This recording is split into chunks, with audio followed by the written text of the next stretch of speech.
लालकुआं में लाखों की लागत से बना पंडित नारायण दत्त तिवारी बारात घर क्षेत्र वासियों के लिए सफेद हाथी बनकर रह गया है। आपको बता दें, नगर पंचायत द्वारा क्षेत्र वासियों के शादी विवाह एवं अन्य समारोह के आयोजन के उद्देश्य से बनाए गए इस बारात घर का किराया अधिक होने के कारण अधिकांश क्षेत्रवासी इसका लाभ उठाने से वंचित रह रहे हैं। वहीं उचित रखरखाव न होने के कारण यह बारात घर खस्ताहाल होता जा रहा है। इस दौरान लालकुआं वासियों का कहना है कि शादी विवाह समारोह एवं अन्य कार्यक्रमों के आयोजन के उद्देश्य से लाखों रुपए खर्च कर लालकुआं के अंबेडकर नगर वार्ड नंबर 1 में बनाए गए पंडित नारायण दत्त तिवारी मैरिज हॉल का किराया नगर पंचायत द्वारा 15,500 रुपए निर्धारित किया गया है। वही बिजली, पानी व अन्य सुविधाओं के लिए अलग से रकम चुकानी पड़ती है, जो काफी अधिक होने के कारण आम आदमी के बजट से बाहर है, जिसके चलते लोग इसमें शादी विवाह समारोह एवं अन्य कार्यक्रम करने में असमर्थ है। उनका कहना है कि क्षेत्र वासियों की सुविधा के उद्देश्य से बनाए गए उक्त बारात घर का नगर पंचायत ने पूरी तरह से व्यवसायीकरण कर दिया है। लालकुआं वासियों ने नगर पंचायत प्रशासन से बारात घर का किराया 15,500 के स्थान पर 5100 रुपए या इससे कम रखने की मांग की है, ताकि गरीब और कमजोर तबके के लोग उक्त बारात घर का लाभ उठा सके। नगर पंचायत ने आम लोगों की सुविधा के लिए वो मैरिज हॉल तो बनाया है एनडी तिवारी जी के नाम पे, लेकिन उसमें सुविधाओं के नाम पे जीरो है। इसलिए जीरो है कि जितने पैसे वो वसूलते हैं 15,500 रुपये और पानी का अलग और मोबाइल वैन का अलग, जितने पैसे वसूलते हैं वो सुविधाएं नहीं हैं। ना तो वहाँ पर फील्ड की अच्छी व्यवस्था है, फील्ड में इतने गड्ढे हैं वहाँ कि लोग बरसात में पानी भर जाता है, वो पानी भरने की वजह से क्या कीचड़ हो जाती है। तो टेंट जो बाहर के लोग लगाते हैं, जो लोग शादी करवाते हैं, अन्य कराते हैं, तो उस टेंट में सब बर्बादी है।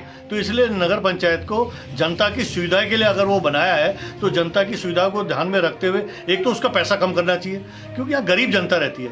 एक तो वैसे ही लोगों को जो टैक्स से मार मिल रही है और ऊपर से आप इतना पैसा ले रहे हैं, तो ये जो है गवर्नमेंट जो सुविधा देनी चाहिए आम जनता को, वो सुविधा नगर पंचायत द्वारा नहीं जाती है। लेकिन एक बात और भी कहना चाहूँगा, नगर पंचायत में जो चुने हुए जनप्रतिनिधि होते हैं ना, उनको जनप्रतिनिधि को चुना जाता है जनता की सुविधा के लिए।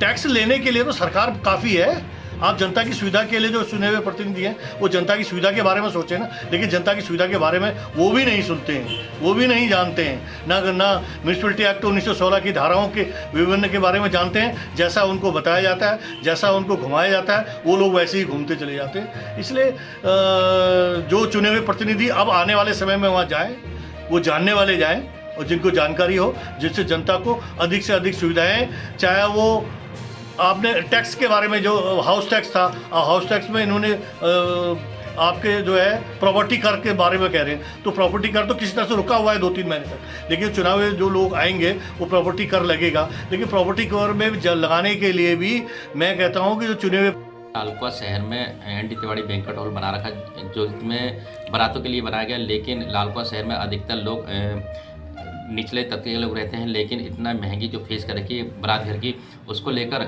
यह बैंक्वेट हॉल अधिकतर खाली रहता है, क्योंकि ना इसमें बुकिंग होती है, क्योंकि जिसकी फीस है 15,500 रुपये और प्लस पानी, जिसमें 700 रुपये पानी का लिया जाता है। टोटल 16,200 रुपये जो नगर पंचायत द्वारा लिया जाता है। ये कहीं ना कहीं बहुत गरीब आदमी के लिए आर्थिक बोझ है। हमारी सीधी मांग है कि ये जो फीस है इसको तत्काल कम किया जाए, और जितना भी जिस हालत में यह आज बैंक्वेट हॉल बना हुआ जर्जर है, चाहे इसमें पानी की बात की जाए, चाहे इसके रंगे पुताई की जाए, ये जर्जर हालत में पूरे 9 साल हो गए, लेकिन 9 साल लगता नहीं है, कम से वर्षों पुराना ये बैंक्वेट हॉल होता जा रहा है। इसको देखभाल करने वाला कोई नहीं। हमारी तत्काल प्रशासन और सरकार से मांग है कि इसमें तत्काल कार्रवाई हो, और जो भी इसका रेट है जो 15,000 उसको घटाकर 5,5100 रुपये किया जाए, जिससे गरीब आदमी इसके सहूलियत महसूस कर सके। प्रशासन से यही मांग करता हूँ कि ये तुगलकी फरमान जो इन्होंने कर रखा है 15,500 रुपये का, ये गरीबों के लिए बहुत अधिक है, इसको कम किया जाए और वहाँ सुविधाएं बढ़े जाए। न लैट्रिन की सुविधाएं हैं, बारिश में पानी इतना भर जाता है, तालाब बन जाता है, वहाँ टॉयलेट की सुविधा नहीं है। ये सब सुविधाओं को सुविधाएं दी जाए और इसका रेट कम से कम किया जाए, जो कि लालकुआं गरीब जनता को इसका फायदा हो सके। हाँ ना, बिल्कुल सुविधा नहीं मिल पा रही गरीबों को। गरीब आदमी परेशान है, बल्कि घरों में कर रहा है, इधर उधर कर रहा है। इतना पैसा देने के बाद भी उसके बाद 4-5 हज़ार रुपये उसने अपने टैंक वैंक देने को, टॉयलेट वाले को देना है, फिर उसके बाद टेंट वाले को देना, फिर फायदा क्या होगा बैंक्वेट हॉल का लालबाग की जनता के लिए। ये मेरे शासन से मैं यही मांग करता हूँ कि इसका शुल्क कम से कम किया जाए और गरीबों के लिए प्राथमिकता से इसको दिया जाए।